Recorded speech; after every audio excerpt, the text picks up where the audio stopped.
영혼의 등대. 영혼의 등대 오늘 이 시간에는 대구 열방교회 박재윤 목사님께서 말씀 전해주시겠습니다. 은혜의 시간 되시기 바랍니다. 사람들은 흔히 그 사람이 매우 믿음이 좋다, 그 사람은 굉장히 영적이다, 이런 말을 쉽게 하는데, 그런데 믿음이 좋다, 영적이다 라고 말하는 근거가 무엇일까요? 신앙의 연조가 오래되기 때문일까요? 아니면 교회 안에서의 직분이 높기 때문일까요? 어떤 사람을 만나보면 자신은 무슨 정통교단 출신이라는 둥, 자신은 무슨 훈련을 받았다는 둥, 이런 것들을 들먹이면서 자신의 신앙을 증명하려는 사람들이 있습니다. 그러나 그러한 것들은 그들의 영적 성숙을 증명해 주지 못합니다. 물론 이런 외적인 조건이나 환경을 통해 내면의 영혼이 변화되고 새로워졌다면 그것은 영적 성숙에 가깝습니다. 그러나 그렇지 못하다면 이런 외적인 조건은 아무런 의미를 가지지 못합니다. 기독교 신앙은 근본적으로 내면적인 것으로 그의 영혼이 눈을 뜨고 주님과의 내적으로 연합되어 영혼의 변화와 성숙으로 나타나야 합니다. 그러나 내적 변화와 성숙 없이 그저 보이는 외형적인 사역이나 봉사에만 집중한다면 머지않아 그의 신앙은 무너지게 될 것입니다.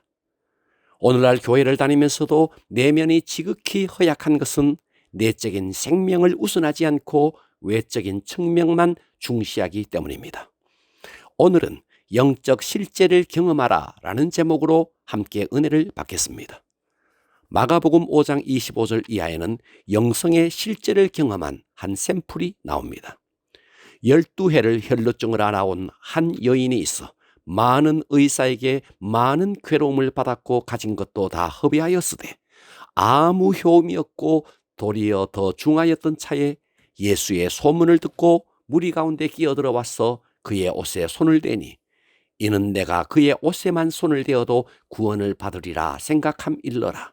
이에 그의 혈루의 근원이 곧 마름에 병이 나온 줄을 몸에 깨달으니라. 여기 12해 동안 혈루증을 앓은 한 여인이 나옵니다. 이 병은 자궁 안에 종기가 생겨 불규칙적인 피가 흐르는 만성 하혈증으로 보입니다. 1세기의 의술로는 도저히 고치기 힘든 치명적인 병이었고 이 병은 성경에서도 유출병이라 하여 대단히 부정하게 다루었습니다. 그런데 이 여인은 치유에 대한 꿈이 상실해 갈 무렵 예수님의 소문을 듣게 됩니다.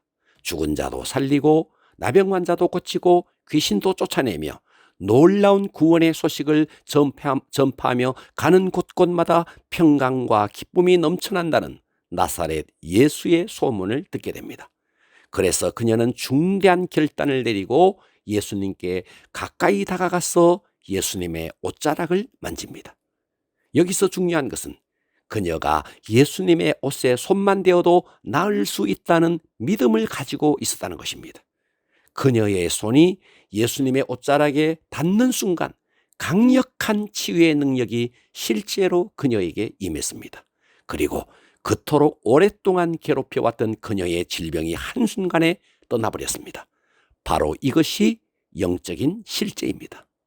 영적인 실제가 일어난 중요한 매개체는 바로 믿음이었습니다. 지금 예수님을 둘러싸고 있는 인파는 20명이 아닙니다. 모두들 예수님을 만지기 위해 아우성이었습니다. 그러나 예수님은 그 난리통에 나를 만진 자가 누구냐라고 물으셨고 주님의 능력을 접촉한 그 여인을 돌아보셨습니다. 그때 이 여인은 두려워 떨고 있었습니다. 그때 예수님은 이 여인을 보고 이렇게 말씀합니다. 마가복음 5장 34절 예수께서 이르시되 딸아 내 믿음이 너를 구원하였으니 평안히 가라 내 병에서 놓여 건강할지어다. 여기서 우리는 중요한 사실을 발견할 수 있습니다.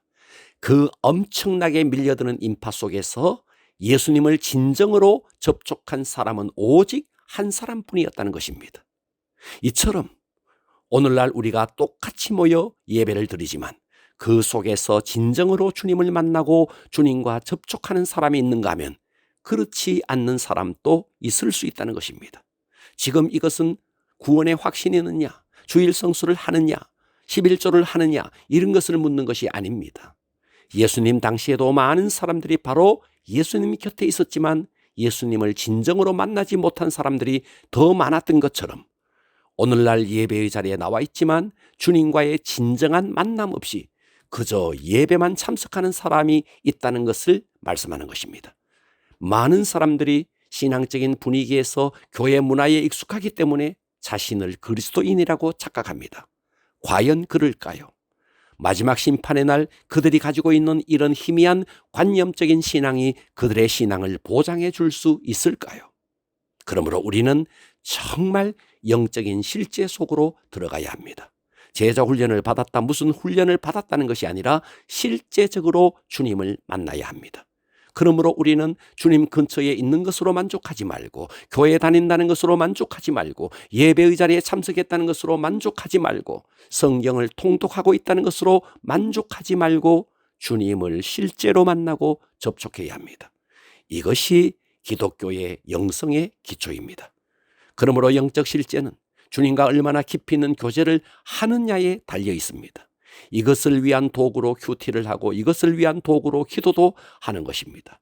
그런데 우리는 워낙 외적인 실적에 익숙하다 보니 주님을 만나는 통로로 성경을 읽어야 하는데 성경 몇 독 하는 것이 자랑이 되고, 주님을 만나는 통로로 기도를 해야 하는데 기도 몇 시간 하는 것이 자랑이 되고, 주님을 만나는 통로로 예배의 틀을 만들어 예배를 드리는데 어떤 사람은 예배 시간에 묵도를 드림으로 예배를 드리지 않는다고 시험에 듭니다. 명심해야 합니다. 주님과의 개인적인 만남 없는 성경 통독이나 기도나 예배나 큐티는 다 껍데기일 뿐입니다. 그리고 교회 안에서 영적인 실제보다 그의 학벌이나 경력이나 세상적인 직위가 우선이 되어지고 인정받게 된다면 이것 또한 너무나 위험한 일입니다. 만일 교회가 주님과의 개인적인 관계를 가지고 있지 않는 분이 세상적인 지위나 물질적인 부요함으로 인하여 교회 안에서 중직자가 된다면 이것은 그 교회의 비극입니다. 주님과 교통함이 없는 사람이 중직자가 되면 당연히 그는 자기의 생각과 경험으로 교회를 이끌어가려 할 것입니다. 이것이 얼마나 무서운 일입니까? 신앙의 실제가 없이 자기의 본성에 따라 행동하는 사람이 중직자가 되면 그런 사람은 교회를 위한답시고 마귀의 앞잡이가 되어 교회를 허무는 자가 되고 말 것입니다. 영적 실제를 알지 못하는 사람이 만일 목회자가 된다면 그가 심호하는 교회는 또 얼마나 어둠으로 가득하게 될까요? 그리스도 안에서의 아름다움과 거룩함과 권능과 승리는 온데간데 없고 타락한 인간의 악취만 가득하게 될 것입니다. 이 모든 비극이 영적 실제를 알지 못하고 영적 실제를 경험하지 못하는 사람들을 통해서 이루어지는 것입니다. 그러므로 우리 모두는 영적 실제를 경험하고 그 영적 실제 속에서 풍성한 열매를 맺는 아름다운 성도가 될 수 있기를 주 예수 그리스도의 이름으로 축원합니다.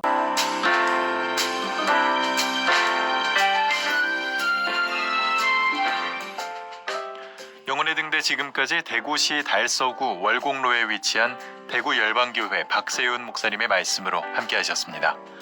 이 시간 방송 들으시고 신앙생활에 도움받기 원하시는 분들은 대구 지역번호 053-636-4944번 대구 열방교회로 전화하시기 바랍니다.